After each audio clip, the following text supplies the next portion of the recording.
We are the shapers of all things. We are those who decided the planet should be spheres, and that they should be held together by the force of gravity. There were once 5 of us. You, Ol, Ki, Ra, and I.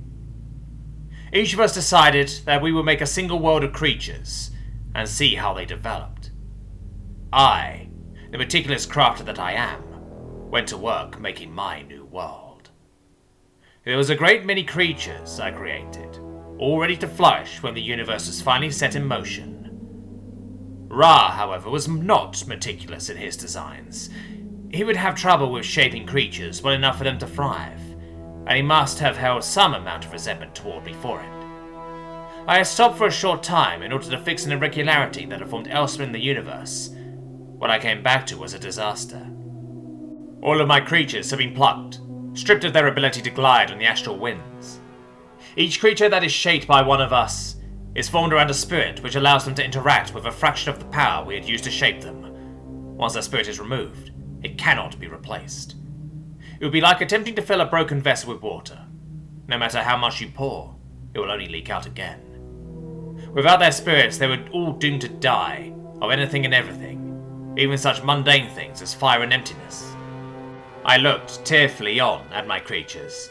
They would never know of the thing they had lost, the emptiness that had been wrought upon them forever. I searched the area for the power that was used to do this, and found that of Ra. I didn't hesitate to make this known to the other 4, and together, we banished him for our universe. The other 4 offered to allow me to create another world in apology, which I hesitantly accepted. But it didn't matter anymore. All of my motivation to create was gone. I made a number of half-hearted creations, as it was all I could muster. The universe was set into motion, but my excitement wasn't there anymore. Some time passed, and my new world had settled into a clunky and poorly devised equilibrium. I watched as they did their dance, completely unable to continue to thrive. I became quite sick of observing their lack of progress, so I decided to see the other corners of the universe. The other 3 had made wonderful works of art, as they always tended to, each having at least one creature that could leave their planet and explore the cosmos we had laid for them. Yous had 4 that ventured the stars. What did I have? A mess of untapped potential. I wondered for a while, seeing what sorts of things our creations were doing. I happened to be near my first world in this universe, so despite my better judgment, I decided to see what had become of it. What I saw confused me. The world had formed completely without the harmony of the other worlds. Even beyond that, the creatures ate each other to temporarily fill their space where their spirit was torn from them. Those creatures fought and died to protect their continued right to exist. One creature in particular caught my eye, using sticks with rocks tied on them to fell beasts multiple times their size. They seemed to call themselves humans.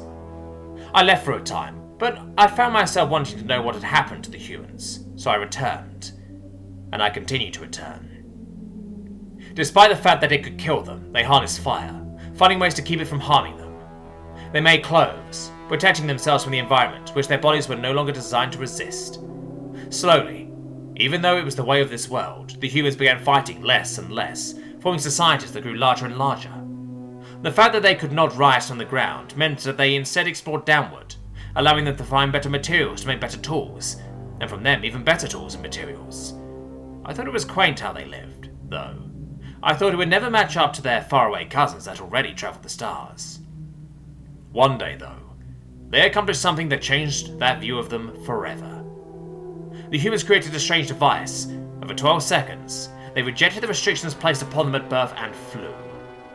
Unlike the birds whose ancestors had to alter nearly everything about themselves in order to stay aloft, the humans simply refused the notion that their place was to be bound by gravity.